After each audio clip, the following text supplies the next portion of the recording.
اگر دائمی قبض ہے، کانسٹیپیشن ہے، تو لوگوں نے زیتون، لوگوں نے بادام اور کیسٹر آئل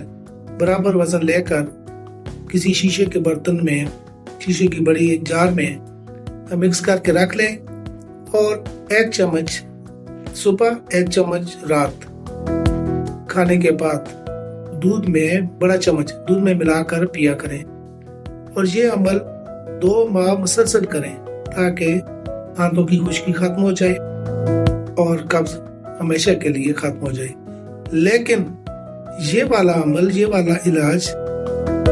جگر کے مریضوں کو نہیں کرنا چاہیے۔ اس میں پرہیز بھی زیادہ فائدہ دیتی ہے، تو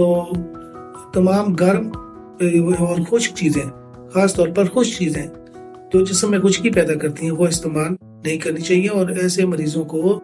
پانی زیادہ استعمال کرنا چاہیے۔